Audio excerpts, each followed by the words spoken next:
perlu dilihat sebagai keunikan.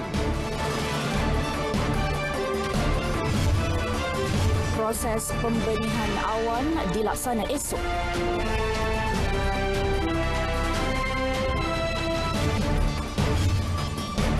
Isu pekerjaan dan gaji jadi keutamaan.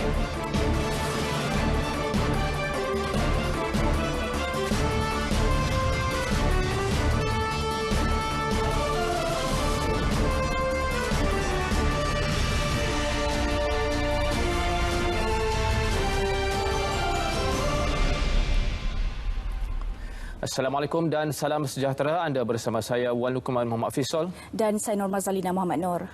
Setiap perbezaan perlu dilihat sebagai keunikan, bukannya titik perselisihan. Malah sebarang kelemahan dan kesilapan perlu diperbaiki secara bersama. Timbalan Perdana Menteri Datuk Seri Dr. Wan Azizah Wan Ismail dalam perutusan sempena sambutan Hari Malaysia 2019 berkata, golongan pelampau yang suka menghasut hingga menghidupkan api perkauman perlu dibantras habis-habisan. Tambahnya, rakyat Malaysia perlu mengukuhkan ikatan perpaduan dalam kalangan masyarakat berbilang bangsa. Ia kunci untuk mengekalkan kemakmuran dan keharmonian yang diwarisi sejak 6 dekad lalu. Jelasnya, rakyat Malaysia ketika ini berdepan pelbagai cabaran getir, sama seperti generasi terdahulu. Antaranya ialah cabaran perpaduan antara rakyat. Justru perpaduan perlu dimantapkan bagi menjamin keutuhan Malaysia sebagai sebuah negara berdaulat seperti yang dihasratkan semua pihak, termasuk kerajaan.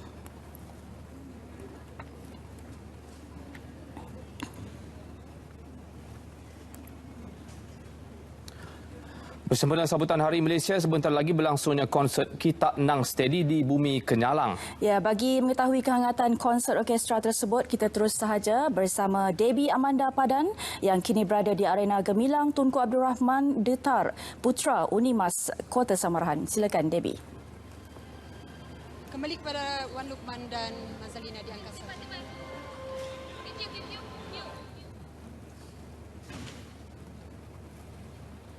Terima kasih Wan Lukman dan Mazalina di Angkasa Puri.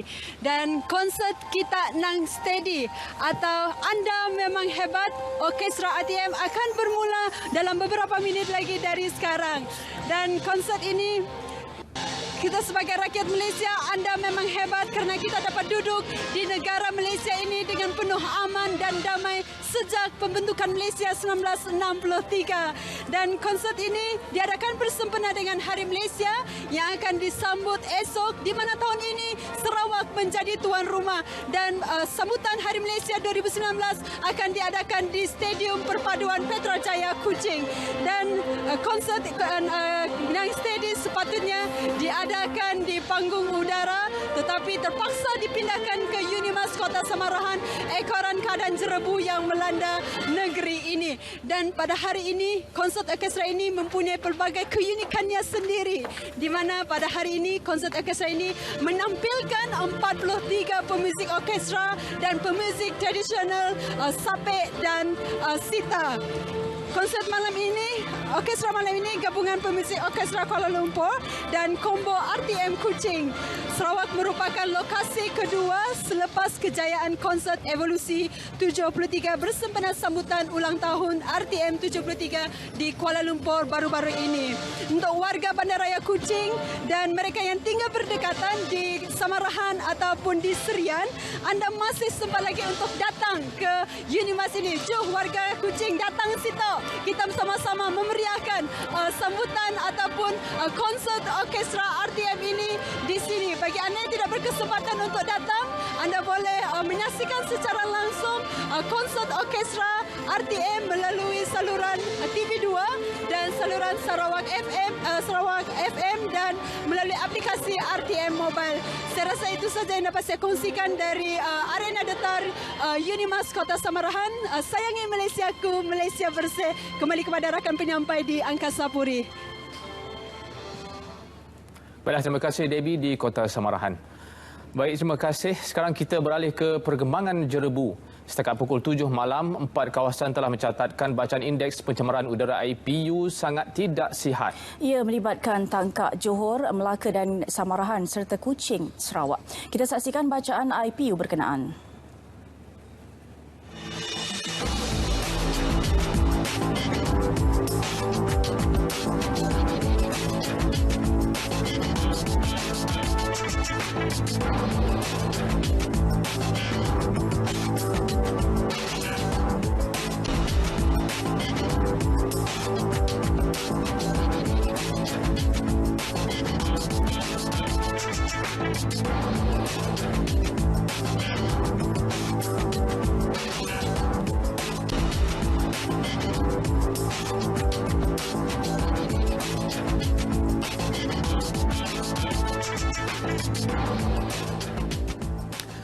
Proses pembinaan awan bagi mengurangkan keadaan jerebu dijadual dilaksanakan esok di negeri-negeri di Semenanjung Malaysia. Timbalan Menteri Kementerian Tenaga, Sains, Teknologi, Alam Sekitar dan Perubahan Iklim Mestek, Isna Raisah Munirah Majlis berkata, proses itu lebih tertumpu di Selangor dan Johor yang masih mencatat bacaan indeks pencemaran udara IPU yang tinggi.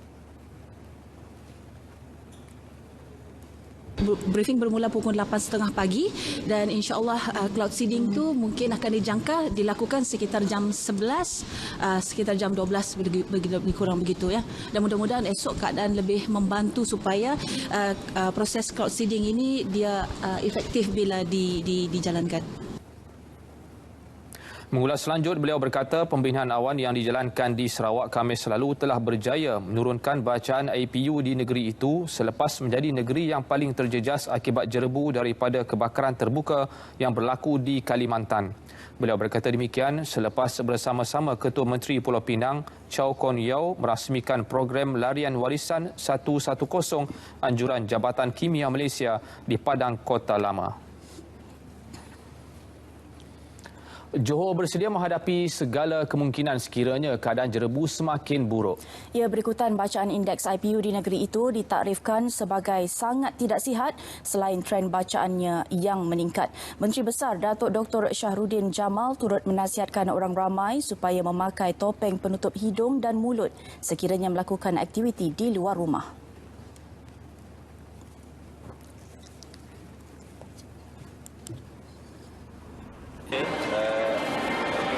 Selalu pakai mask.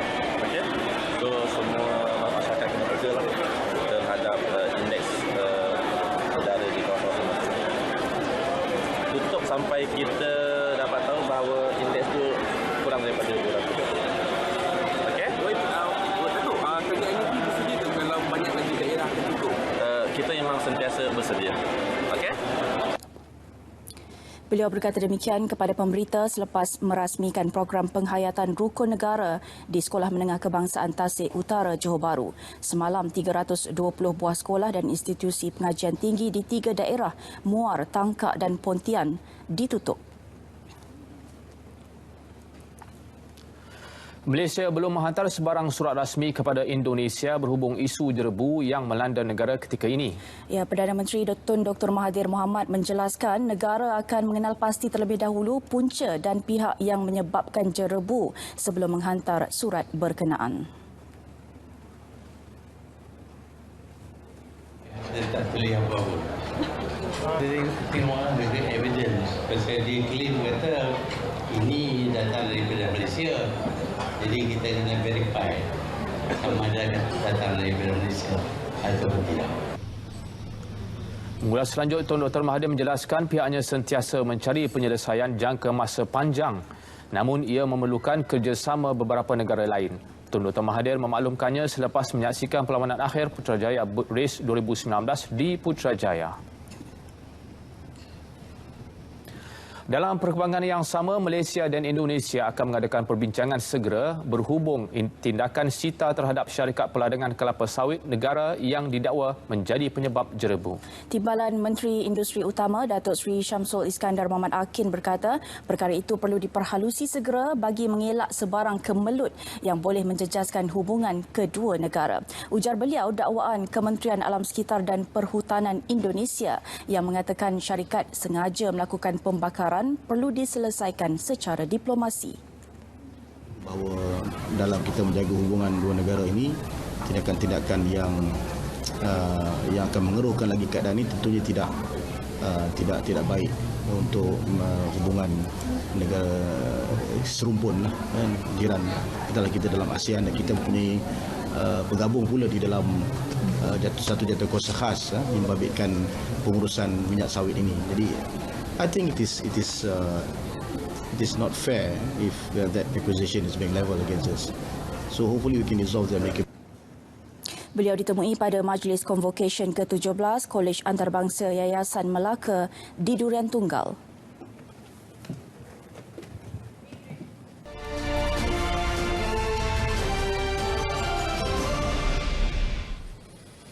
Assalamualaikum dan salam sejahtera para penonton. Kita terus lihat kepada situasi semasa keadaan jerebu serantau yang melalui data yang dikeluarkan oleh Pusat Meteorologi Khas ASEAN pada jam 7.30 malam sebentar tadi didapati jerebu pada tahap intensiti tebal masih lagi dikesan di bahagian tengah dan juga bahagian barat Kalimantan dengan tolakan angin dari arah selatan ke negeri Sarawak. Ianya masih dipercayai menjadi punca bahagian barat Sarawak mengalami cuaca berjerebu pada hari ini. Jerebu pada tahap intensiti sederhana juga turut dikesan di bahagian Tawau, Sabah dan juga masih melibatkan bahagian pantai barat Semenanjung sehinggalah ke negeri Pahang dan juga Johor Timur. Pemerhatian jarak ketempakan di stesen-stesen meteorologi utama di seluruh negara juga turut mendapati stesen-stesen berkenaan merekodkan jarak ketempakan yang sangat terhad pada hari ini di bawah 1 km melibatkan bahagian Kuching, Tawau, Kertih dan juga bahagian Sandakan.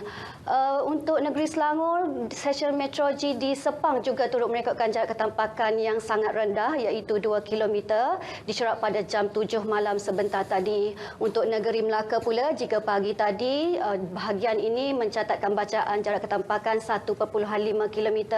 Namun demikian menjelang pada waktu petang jarak ketempakan ini diperhatikan semakin bertambah baik dan pada 7 malam sebentar tadi ianya merekodkan jarak sebanyak 8 km. Beralih kepada pemerhatian bilangan titik panas pula, untuk data yang baru sahaja dikeluarkan pada jam 7 malam sebentar tadi mendapati bilangan titik panas untuk kedua-dua bahagian Sumatera dan Kalimantan mencatatkan penurunan berbanding hari semalam daripada 700 kepada 563 pada hari ini. Manakala untuk bahagian Semenanjung, Sabah dan Sarawak pula tiada bilangan titik panas yang dicerap untuk negara kita. Sementara itu, jika bahagian tengah ke selatan Semenanjung serta bahagian barat Sarawak dan juga bahagian timur Sabah hari ini masih lagi terkesan dengan situasi jerebu. Berbeza dengan keadaan cuaca yang dialami di bahagian utara Semenanjung apabila hujan lebat menyeluruh berlaku sejak daripada pagi tadi bermula di perairan Langkawi memasuki kawasan negeri Perlis sehinggalah ke negeri Kedah dan masih lagi belum berhenti di bahagian utara. Kami menjangkakan ianya boleh berterusan sehinggalah ke lewat malam nanti. Pemantauan di stesen meteorologi Chupeng Perlis turut mendapati hujan lebat dalam waktu singkat turut dicerap pada jam 5 petang iaitu sebanyak 30.6 mm hujan serta angin selaju 50 km sejam turut dikesan di stesen meteorologi Alustar Negeri Kedah. Kami khawatir dengan angin selaju ini telah terdapat kes-kes yang melibatkan bumbung-bumbung rosak di negeri Perlis dan juga di negeri Kedah. Memandangkan hujan masih lagi belum berhenti di kawasan ini, orang ramai diminta berhati-hati dengan situasi yang sedang berlaku. Keadaan cuaca hujan lebat berseribut petir juga turut berlaku di negeri Kelantan dan juga di negeri Terengganu. Dijangkakan akan beransur reda menjelang pada tengah malam nanti.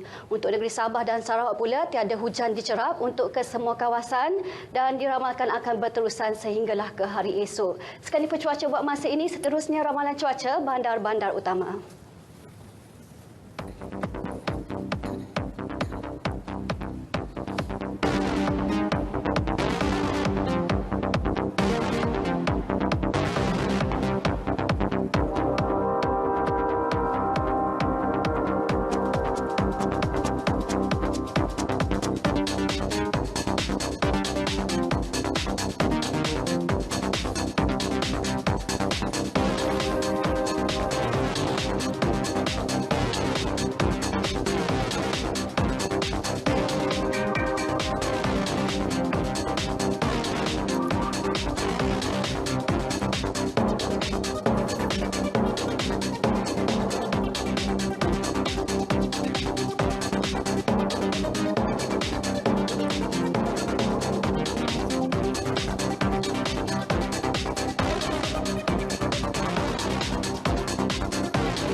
Kementerian Kesihatan melakukan sedikit perbezaan kali ini dalam majlis gotong royong Mega 2.0 bagi mencegah denggi. Ya, agensi Kombi bersama sukarelawannya melakukan lawatan rumah ke rumah bersama pasukan perubatan. Lawatan bagi menyampaikan maklumat kepada orang ramai pentingnya ujian saringan kesihatan bagi mengesan penyakit tidak berjangkit. Menurut Menteri Kesihatan Datuk Seri Dr. Zulkifli Ahmad, program ini membawa mereka menjelajah ke 79 kampung di seluruh negara. Selain memberi kesedaran mengenai penyakit tidak berjangkit, lawatan juga memastikan persekitaran mereka sentiasa bersih dan bebas denggi. Tambahnya, peningkatan kes denggi di Malaysia tahun ini berbanding tahun lepas juga disebabkan perubahan suhu iklim yang turut dialami beberapa negara lain. Singapura, Taiwan, Vietnam, Filipina, Cambodia, Laos, ya, semua menyaksikan global trend mungkin dengan suhu dan climate change ini fenomena berlaku seluruh dunia ya, secara global. Beliau melancarkan Kampung Kusihat peringkat Parlimen Bagan di Pulau Pinang. Sehingga 11 September ini, statistik terkumpul kes denggi adalah sebanyak 94,542 di seluruh Malaysia berbanding tahun lepas iaitu 51,978 kes. Kementerian Wilayah Persekutuan sedang mengenal pasti penyewa unit projek perumahan rakyat PPR dan perumahan awam PA yang gagal membayar sewa bulanan seperti ditetapkan. Menterinya Khalid Abdul Samad menjelaskan satu proses pemutihan juga sedang dijalankan Dewan Bandaraya Kuala Lumpur DBKL bagi menyemak semula senarai penghuni yang benar-benar layak menerima skim berkenaan. Kita dapati bahawa ada yang sejak masuk pun tak pernah bayar sewa, walaupun sewanya hanya 124 sebulannya. So saya dah minta pada pihak DBKL untuk dapatkan senarai semua penduduk dan kita akan buat satu proses pemutihan untuk nak carilah orang-orang yang betul-betul memerlukan bantuan. Kita akan insya-Allah cuba bagikan pekerjaan, bagikan apa-apa jenis bantuan yang lain untuk akhirnya insya-Allah mereka boleh bayar.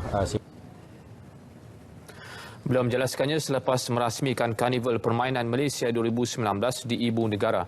Ogos lalu DBKL mencatatkan kerugian sebanyak 58 juta ringgit berikutan tunggakan sewa terkumpul penyewa PPR dan PA sehingga Julai lalu. Ia membabitkan lebih 26,000 penyewa dari keseluruhan 46,000 penyewa unit perumahan terbabit di sekitar Kuala Lumpur. Bagi mencapai wawasan kemakmuran bersama 2021-2030, dua aspek akan diberi tumpuan bagi memastikan jurang dalam kalangan rakyat dapat dikurangkan. Menteri Keuangan Lim Guan Eng berkata isu tersebut ialah isu pekerjaan dan isu gaji yang munasabah di negara ini. Menterinya Lim Guan Eng berkata jika isu itu dapat dilaksanakan, ia dapat memberi kesan positif dengan pengurangan tahap kebergantungan terhadap pekerja asing. Secara tidak langsung, usaha itu bakal meningkatkan kuasa membeli dalam kalangan rakyat. Bukan sahaja dapat mengurangkan jurang sosial ini, tapi juga dapat menambahkan itu pendapatan dan juga kemakmuran kepada semua rakyat. Kalau kami kena ingat dulu, kita sebut tentang kemakmuran bersama. Kita kena ada kemakmuran baru boleh dikongsikan bersama. Tambahnya, kedua-dua isu itu akan diberi penekanan khusus dalam pembentangan bajet bulan hadapan. Beliau melancarkan Kampung Kusihat peringkat Parlimen Bagan di Pulau Pinang.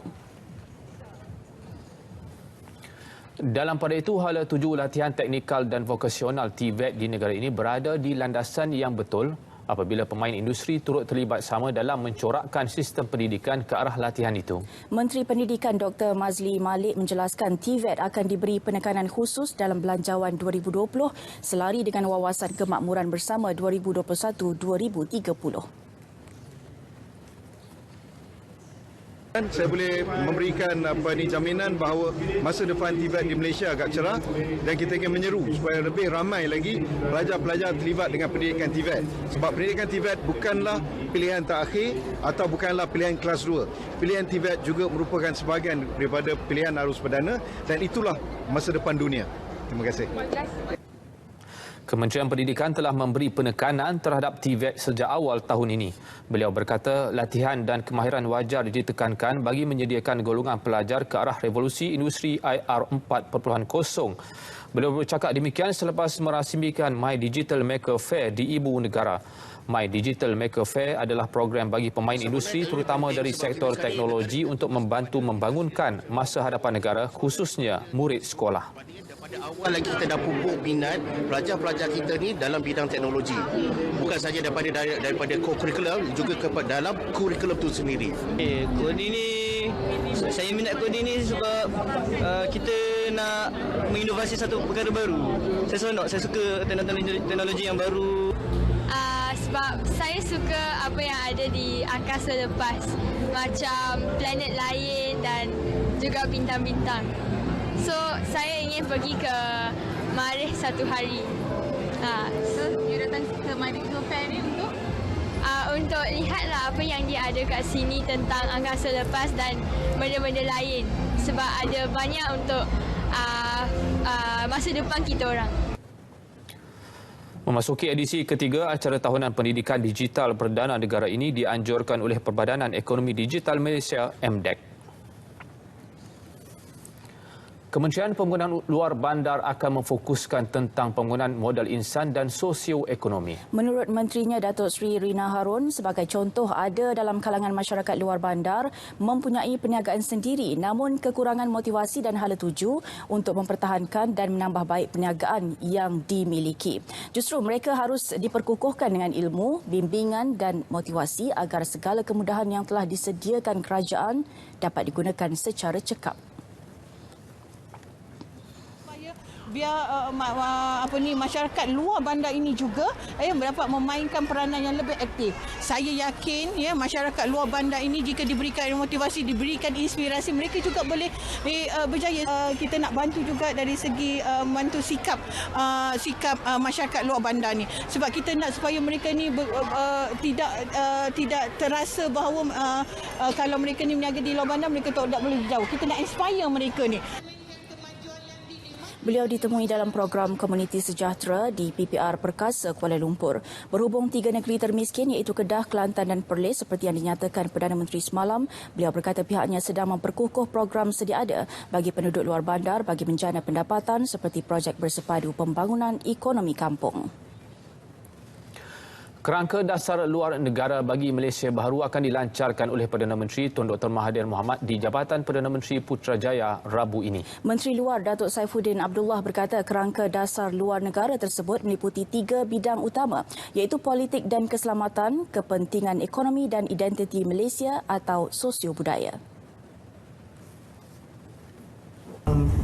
Kerangka itu dijelaskan apakah prinsip-prinsip dasar luar. Sebagai contohnya ialah Malaysia ingin bersahabat dengan semua negara. Malaysia ingin menjadi negara perdagangan antarabangsa. Kita memberikan tumpuan kepada ASEAN, iaitu kita tidak campur tangan dengan urusan dalam negara asing. Itu prinsip-prinsip digariskan. Kerangka tersebut turut menggariskan kaedah atau pendekatan yang dilakukan oleh Malaysia iaitu penyelesaian sesuatu isu melalui rundingan. Datuk Saifuddin menghadiri sesi dialog bersama pelajar UNIMAS mengenai hala tuju kerangka dasar luar negara di Kota Samarahan. Beberapa fokus atau keutamaan juga digariskan termasuk diplomasi ekonomi oleh para diplomat luar negara. Di mana ada kemahuan, di situ ada jalan. Tanpa mendapatkan sebarang kursus atau menghadiri kelas bahasa, seorang remaja Melayu bernama Muhammad Zubair Muhammad Ali fasih bertutur bahasa Tamil melalui perbualan dengan rakan-rakan. Kelebihan itu bermula sejak Zubair berusia 9 tahun bertitik tolak daripada aktiviti bola sepak. Kini pada usia 19 tahun, Zubair mahu menggunakan kelebihannya dengan menceburi bidang nyanyian yang memberi fokus kepada lagu-lagu Tamil. Laporan wartawan Ravindran Sanmugam. Lebih selesa dengan panggilan Zubirhan, remaja berasal dari Johor ini merupakan satu-satunya ahli dalam keluarganya yang mempunyai kelebihan tersebut. எல்லோருக்கும் வணக்கம். இன்றைக்கு ஜுபீர் கான் அவரை நம்ம சந்திக்க போறோம். ஜுபீர் கான் யாருன்னு பார்த்தோம்னா இவர் ஒரு மலாய்க்காரர், ஆனா ரொம்ப அழகா தமிழ்ல பேசுறாரு. அவருடைய ஒரு சந்திப்பை தான் நம்ம கேட்க போறோm. Rasanya penonton tak faham apa yang saya bercakap sebentar tadi, tetapi Zubir faham apa yang saya sampaikan. Betul Zubir? Ya bang, betul bang. Itulah keistimewaan Zubir Khan. Sejak berusia 9 tahun, beliau mahir berbahasa Tamil. Hari ini kita akan membawa serba sedikit mengenai pengalaman beliau. Vanakkam Zubir. வணக்கம் வாங்க, எப்படி இருக்கீங்க? நல்லா இருக்கேன், நீங்க எப்படி இருக்கீங்க? நான் நல்லா இருக்கேன். முதல்ல உங்களுக்கு தேசிய தின வாழ்த்துக்கள். உங்களுக்கும் தேசிய தின வாழ்த்துக்கள். எப்படி இந்த ஆர்வம் வந்துச்சு? அதுவும் தமிழ்ல பேசுன ஒரு மலாய்க்காரர் சொல்லும்போது ரொம்ப சரளமா தமிழ்ல பேசுறீங்க, எப்படி இது சாத்தியமானுச்சு? ஏன்னா because we are Malaysian, true Malaysian. நம்ம ஒரு மலேசியாவில் இருந்துக்கிட்டு நம்ம எல்லா லாங்குவேஜ் கற்றுக்கிட்டா நல்லது. ஸோ சீன ரேசிஸ்லாம் பார்க்க தேவையில்ல, நம்ம ஒன்று கற்றுக்கிட்டா நிறையா கூட்டாளி கிடைக்கும், மெம்பர்ஸ். ஸோ அவங்கள்ட்ட பேசலாம், பழகலாம். அதனால தான். Bagaimana Zubir belajar bahasa Tamil ni? Saya belajar bahasa Tamil ni daripada kecil. Dengan kawan saya, time saya main bola sepak lah. Time saya 4 dah darjah 3 macam tu, saya main bola sepak dengan diorang. So kebanyakan budak India time tu. So dari situlah saya mula cakap dengan diorang. Diorang ajar saya bercakap dengan diorang. Meski tiada ahli keluarganya yang boleh memahami serta bertutur dalam bahasa Tamil, Zubir mempunyai seorang abang yang fasih berbahasa Mandarin. Muhammad Faris yang kini berusia 31 tahun mendapat pengajian awal di sebuah sekolah jenis kebangsaan Cina. Saya bergaul dengan kawan-kawan Cina sebab saya punya partner-partner kebanyakan semua Chinese. So saya kalau keluar memang dengan Chinese banyak-banyak lah. Kelebihannya bila kita pergi mana-mana, macam saya buat bisnes, kita beli barang ke apa ke, bila kita cakap dalam bahasa Cina, orang Cina tu lagi suka. Lagi mudah untuk kita dapatkan barang-barang. Kalau kita minta ada Cina ni kebanyakan diorang pun kurang fasih dalam bahasa Melayu. So bila kita bergaul dalam bahasa Cina, so diorang lagi mudah, diorang pun suka. Kelebihan yang ada pada Faris dan Zubir memberi manfaat kepada kedua-duanya. Zubir kini mula bergiat aktif dalam bidang muzik dan memilih untuk mengembangkan bakatnya menerusi nyanyian lagu-lagu Tamil. எனக்கு வந்து எப்படின்னா ஒரு very like எல்லாரும் வந்து லாங்குவேஜ் எனக்கு முன்ன ரொம்ப ஆசைனா லாங்குவேஜ் தமிழ் பாட்டு பாடணும், மலாய் பாட்டு பாடணும் அந்த மாதிரி. ஸோ தமிழ் லாங்குவேஜ் கற்றுக்கணுன்னு ஒரு வெரி. ஏன்னா நார்மலாக நம்ம மலேசியாவில் இருக்கிறது மெயினாக சீன, Malay, Indians main part. So English வந்து நம்ம நார்மலாக ஸ்கூல்லே பழகிக்கலாம். ஸோ அந்த தமிழ் தான் வந்து கூட்டாளிகிட்ட பழகினா நல்லதுன்னு சொல்லிட்டு நான் தமிழில் பேச ஆரம்பித்தேன். கூட்டாளிகிட்ட கேட்டேன், இந்த மாதிரி எனக்கு சொல்லித் தரீங்களா தமிழ் பேச. ஸோ அவங்கள்ட்ட பேசி நான் அப்படி கற்றுக்கிட்டேன். Bahasa sememangnya mempunyai kuasa penyatuan dan ia terbukti sepanjang sejarah dunia. Kaedah penyatuan linguistik telah lama diiktiraf sebagai formula penting dalam membentuk sebuah negara yang bersatu. Selamat Hari Malaysia, Ravindran Sanmugam, RTM. Rakyat terus diminta memainkan peranan penting bagi membendung penyebaran maklumat palsu yang berpotensi menjejaskan keharmonian negara. Menteri Komunikasi dan Multimedia Gobind Singh Dio berkata, walaupun kerajaan mendukung tinggi kebebasan bersuara, namun ia bukan lesen kepada rakyat menggugat ketenteraman awam dengan penyebaran maklumat palsu. Kita perlu sentiasa berhemah dan menyemak fakta sebelum kita membuat sebarang komen ataupun kenyataan. Dalam erti kata lain, walaupun kita ada kebebasan bersuara dan kerajaan memang mendukung prinsip itu. Jelasnya aplikasi media sosial seperti Facebook dan Twitter sewajarnya dijadikan sebagai medium untuk melonjakkan ilmu dan peluang kemahiran yang boleh memberi manfaat. Gobind berkata demikian dalam program Merdeka at Community di Kampung Semeba, Kuching. Dalam majlis ini, beliau menyampaikan watikah penumbuhan Komuniti Harapan Malaysia kepada 4 kawasan termasuk Parlimen Stampin, Dun Kota Sentosa, Dun Batu Kitang dan Dun Batu Kawa. Hadir sama Timbalan Menteri Perdagangan Dalam Negeri dan Hal Ehwal Pengguna Chong Cheng Jen.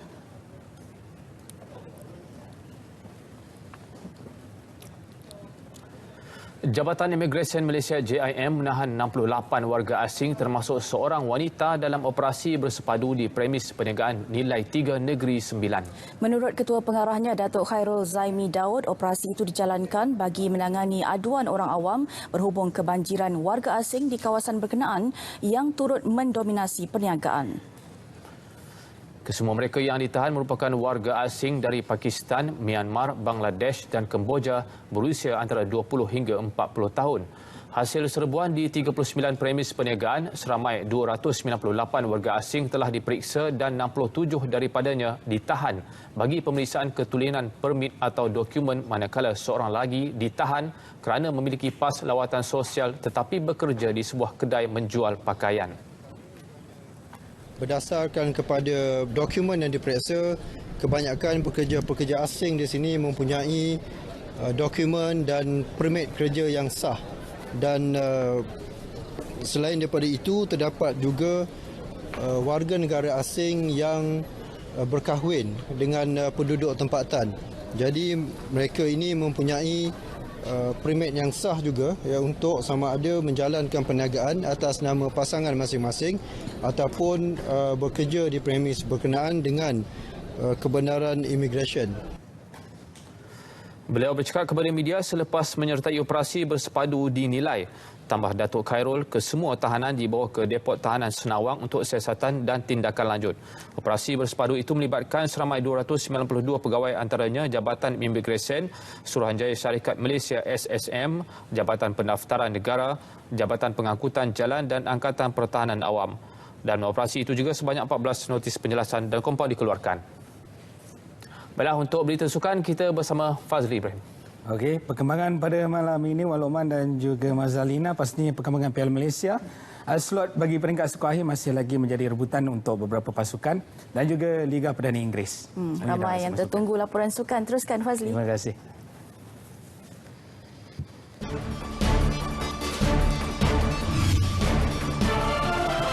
Dola Saleh dedah punca kekalahan Tok Gajah.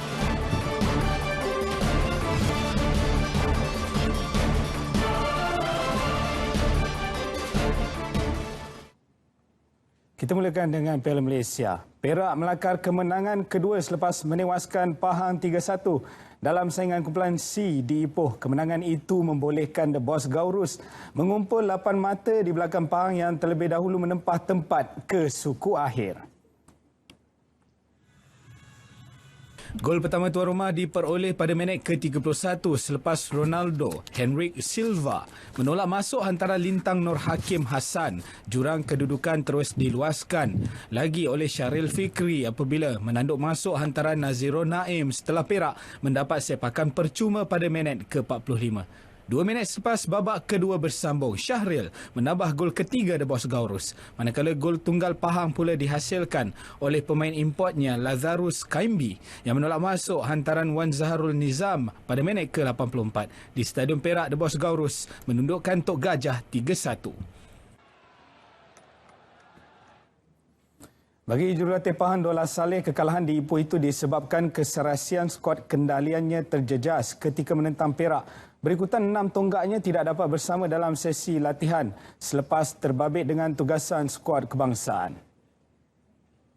4 pemain Pahang, Nur Syahrul, Idlan Talha, Matthew Davis, Muhammadul Sumareh dan Muhammad Nur Azam Abdul Aziz terikat dengan Harimau Melaya untuk pusingan kedua kelayakan Piala Dunia 2022, Piala Asia 2023. Manakala Muhammad Safwan Baharudin pula beraksi untuk pasukan kebangsaan Singapura dan Sadil Ramdhani bersama pasukan Indonesia.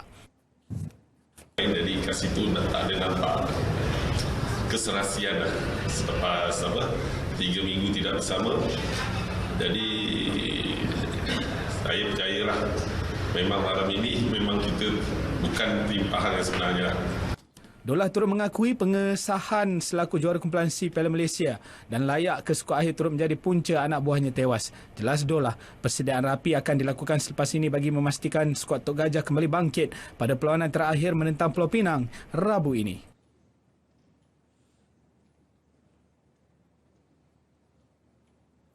Pengendali Felda United Muhammad Nizam Jamil mengakui perebutan 2 slot suku akhir dalam kumpulan D Piala Malaysia semakin sengit dan menarik. Ini kerana kemenangan 1-0 The Fighters ke atas PDRM semalam menghidupkan peluang pasukan itu untuk berada dalam kelompok 8 pasukan terbaik.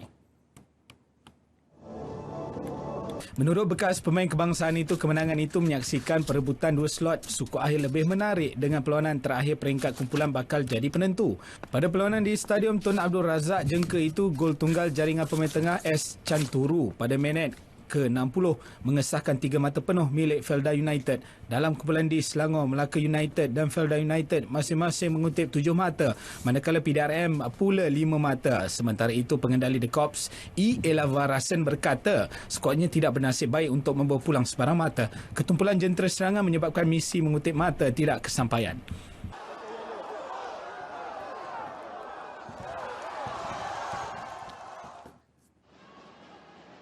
Satu lagi aksi kumpulan D, Selangor gagal memanfaatkan aksi di laman sendiri apabila sekadar seri 1 sama dengan Melaka.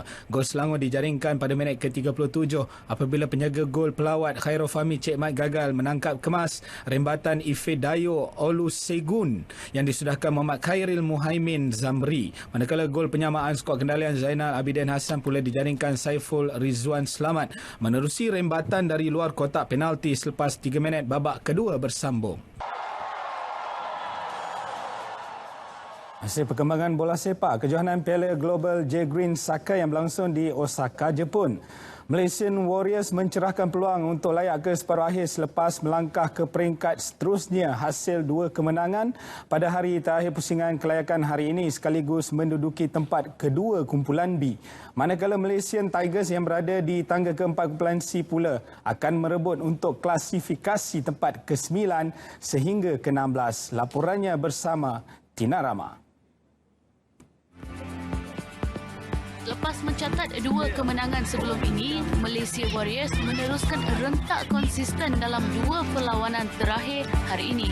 Malaysian Warriors memulakan hari terakhir kelayakan ini dengan kemenangan besar, membelasah kelab tuan rumah Nagaoka 7-0. Pasukan yang dibarisi pemain Akademi Tunas ini turut menguasai perlawanan menentang Sino City FC dengan kemenangan 4-0. Jurulatih Malaysian Warriors, Khairul Afimi Abdul Afif, gembira dengan pencapaian anak buahnya setakat ini dan berharap rentak yang sama dapat diteruskan dalam pusingan seterusnya untuk perebutan tempat ke separuh akhir. Ke sini dari segi cuaca, dari segi pembukaan padang yang berlainan di Malaysia lah. Dari hari dan ke hari menunjukkan satu komitmen dan kombinasi permainan yang baik untuk pasukan bergerak lebih jauh lagi. Peringkat kalah mati nanti kita harapkan pelatih-pelatih kita, pemain kita dapat menunjukkan satu permainan yang baik dari segi komitmen dalam satu pasukan, semangat juang dalam satu pasukan dan juga keserasian dalam satu pasukan untuk mencapai kemenangan. Pusingan seterusnya esok, Malaysia Warriors akan bertemu Johan kumpulan C Cerezo Osaka. Sementara itu, nasib berbeza pula buat pasukan Malaysian Tigers yang gagal meneruskan kemaraan. Beraksi dalam kumpulan C, Malaysia Tigers sekadar menamatkan saingan peringkat kumpulan di tangga keempat dengan 2 kemenangan, 1 seri dan 2 kalah. Hari ini menyaksikan Malaysian Tigers seri 1 sama dengan Fujieda Higashi. Namun pada perlawanan kedua, mereka bangkit mengawung apabila berjaya menempaskan Bumi Azalia 4-1. Bagaimanapun, keputusan itu gagal menempatkan Malaysian Tigers di kedudukan 8 pasukan terbaik. Mereka hanya layak untuk klasifikasi tempat ke-9 hingga 16 dan dijadual bertemu Fagiano Okayama nanti. Persekitaran berbeza dan tempat jarum mungkin memberi semangat luar biasa kepada pemain ketika berada di atas padang pada perlawanan hari ini. Faktor keunggulan padang turut membantu pasukan Malaysia untuk mendapat beberapa kemenangan pada perlawanan yang berlangsung di Osaka, Jepun. Tina Rama, Jepun, RTM. Terima kasih, Tina. Sukan pemotoran, Perlumbaan Go-Kart IAME Siri Asia 2019. Pelumba negara Putra Adam Halim muncul juara keseluruhan bagi kategori junior dengan kutipan mata 208. Putra Adam menamatkan saingan siri terakhir iaitu siri ke-6 di litar antarabangsa Go-Kart Sepang dalam masa 17 minit 06.28 saat. Pelumba berusia 13 tahun yang beraksi untuk pasukan IS Racing itu meninggalkan pesaing dari Singapura di tempat kedua dan Thailand ketiga masing-masing dengan perbezaan masa 0.515 dan 0.273 saat. Walaupun mendahului sejak dari awal, kedudukan Putra Adam bagaimanapun tergugat di pusingan ke-17 apabila dipintas rakan pasukan Christian Ho. Putra Adam memimpin semula perlumbaan pada selekoh kelima pusingan ke-18 hingga bergelar juara. My strategy coming to this race was just to relax and to back the quality points for the championship. But Alhamdulillah, rezeki ada and we finish first. Kemenangan ini sekaligus membolehkan Putra Adam mewakili Asia untuk bersaing di pusingan akhir IAME 2019 di Le Mans, Perancis pada pertengahan Oktober depan. Putra Adam juga berharap prestasi cemerlang yang dipamerkannya ini akan mendapat perhatian pihak SIC untuk berada dalam program pembangunan bakat mereka. Perkembangan sukan silat. Pertubuhan Silat Seni Gayung Malaysia PSSGM meneruskan program pembangunan kejurulatihan bagi menampung pertambahan pelajar.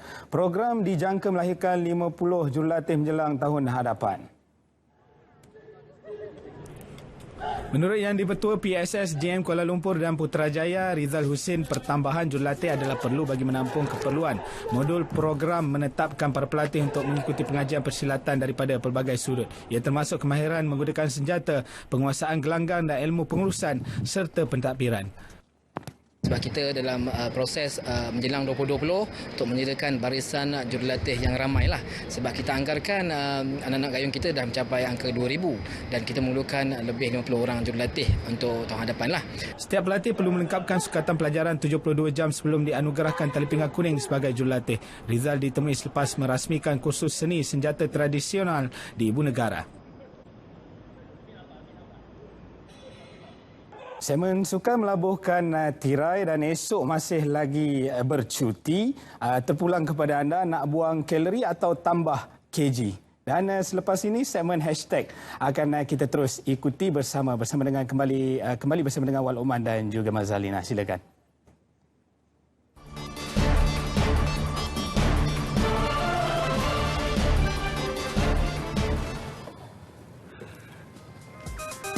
Seorang lelaki bernama Ahuk di Indonesia menemui dompet yang tercicir sebelum menelefon nombor yang tersimpan dalam dompet berkenaan.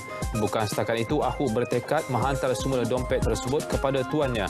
Dalam usianya lebih 50-an, Ahuk mengayuh basikal sejauh kira-kira 276 km dari Solo ke Pasuruan. Orang ramai yang sedang menaiki roller coaster di Port Aventura, Spanyol terkejut apabila melihat sebuah telefon bimbit terbang. Kepantasan seorang pemuda sempat menangkapnya walaupun ketika roller coaster berkenaan bergerak pada kelajuan 130 per saat. Bukan setakat berpaut pada bas sekolah yang sedang bergerak, malah ada pelajar yang duduk di bahagian bumbung. Susulan penularan rakaman video kejadian di Muzaffarnagar di Uttar Pradesh, India ini, polis menahan bas berkenaan dan menyiasat pemilik serta pemandu bas terbabit.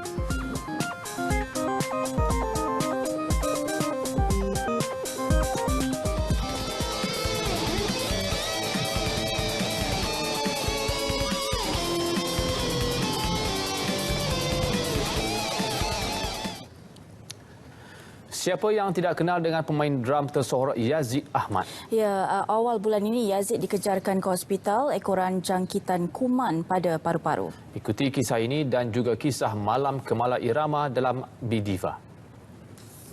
Pemain drum terkenal Yazid Ahmad yang dikejarkan ke Hospital Kuala Lumpur kerana sesak nafas awal bulan ini telah dibenarkan keluar dari hospital namun masih di bawah pemantauan doktor. Beliau disahkan mendapat jangkitan kuman pada bahagian paru-paru dan diletakkan di zon merah serta terpaksa ditidurkan selama 5 hari. Yazid yang ditemui Bidiva di majlis Dikau Penghiburku sempat menitipkan pesanan kepada peminatnya agar tidak risau dan meminta mereka sentiasa menyokongnya dalam dunia seni. Dalam pertemuan berkenaan, Yazid yang berkerusi roda menerima sumbangan berjumlah RM5,000 oleh Kementerian Pelancongan Seni dan Budaya di Ibu Negara. Kena rehatlah. Abang nak rehat. Tapi kadang-kadang kita pun tak tahu sebab penghidupan kita tak tahu yang apa akan berlaku. Cuma kita boleh harap kita berusaha je. kita berusaha kerana apa kata berusaha? Kerana usaha tu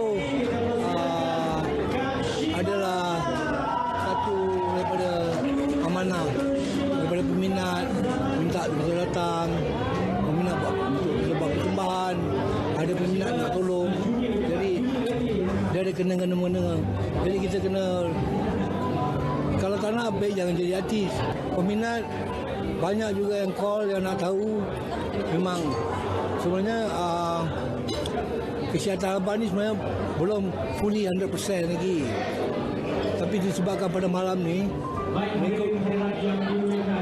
minggu kata wife dia orang call apa, panggil on request table tu kan. Jadi saya kena datang lah. Dan kebetulan doktor very sporting, they know me. Dia kata okay, I will leave you tonight, you can go. Pemain drum kumpulan rock terkemuka Search itu juga menghidap penyakit buah pinggang kronik sejak beberapa tahun lalu. Sejak berita itu tersebar, pelbagai pihak tampil menghulurkan bantuan kepada pemain drum tersohor ini. Memasuki tahun kedua, program yang menjadi signature event Akademi Seni Budaya dan Warisan Kebangsaan Aswara Malam Kemala Irama 2.0 bakal diadakan selama 2 hari pada 20 dan 21 September ini di Panggung Eksperimen Aswara bersempena meraihkan sambutan ulang tahun ke-25 penubuhan institusi itu. Jelas penyelaras projek di bawah program Pusat Seni Pentas Tradisional Putra Juhara Ayub, tahun ini pihak Aswara ingin mengembali serta memartabatkan semula kegemilangan lagu-lagu tradisional nyanyian penyanyi nombor 1 negara Datuk Seri Siti Nurhaliza yang juga merupakan ahli Lembaga Pengarah Aswara. Dia ada 5 segmen sebenarnya. Nanti akan ada segmen yang pemuzik wanita saja. Dan kita ada segmen eksperimental di mana lagu-lagu Datuk Siti tu telah orang kata buat gubahan baru. And lagi satu segmen adalah lagu-lagu ciptaan arwah Suhaimi Muhammad Zain dan dinyanyikan oleh Datuk Seri, dan penyanyi-penyanyi malam tu nanti akan memilih lagu-lagu Datuk Seri yang digubah oleh Pak Ngah. Itu kelainannya. Yang bagusnya kali ini kita sediakan bengkel, dan saya pihak Putra Aswara rasa berbangga sebab Datuk Seri sudi untuk memberikan bengkel kepada penyanyi-penyanyi lapisan baru yang berminat dalam lagu tradisional. MKI 2.0 kali ini disertai 10 graduan Fakulti Muzik Aswara iaitu antaranya Edi Nazrin, Fitri Hiswandi, Eziani Hayati, Ika Ahmad, Mira Rahim, Hazra dan Ebi Sabiha. Selain itu turut sama menjayakan MKI ialah penyanyi Asmida dan Adik Umai. Tiket persembahan berdurasi 2 jam bermula 8.30 malam itu dijual pada harga RM30 dan RM20 serta RM10 bagi pelajar Aswara. Tiket-tiket boleh didapati di perkarangan lobi Aswara pada hari persembahan atau boleh menghubungi talian yang tertera.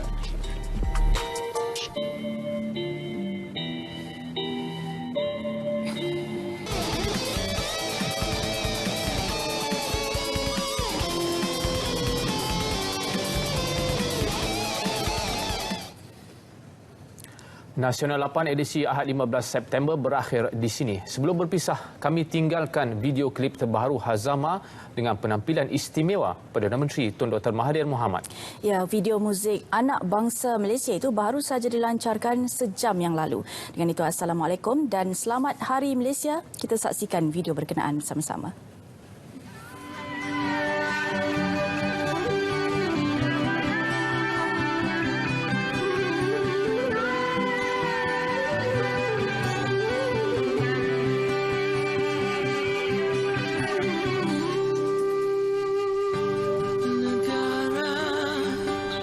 Bebas dan berdaulat, masyarakatnya pelbagai.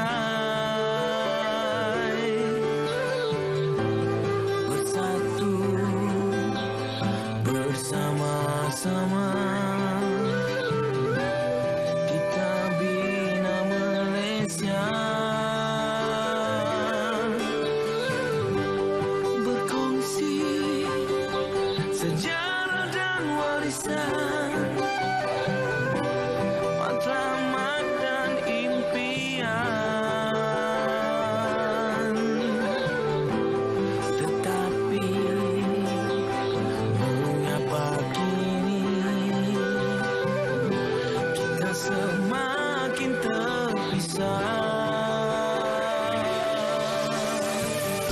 Kita semuanya lah manusia, daging awana kulit dan kepercayaan.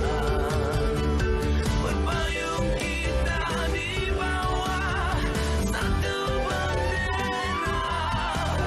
Kita anak bangsa Malaysia.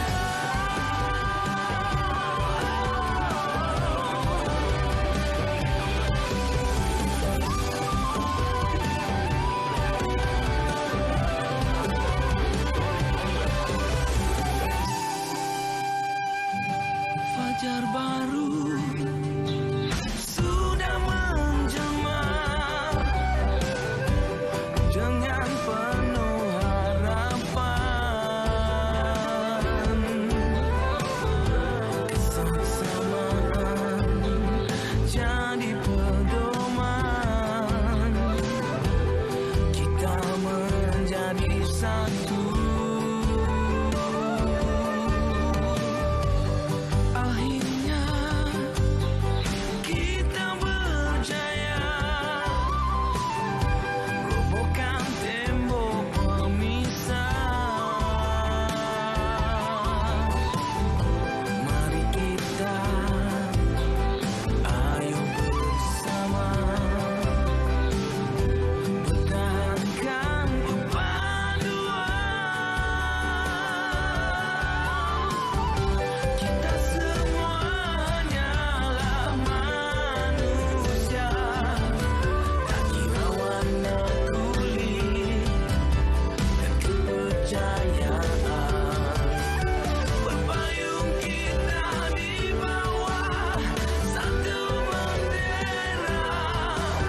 Kita anak bangsa Malaysia.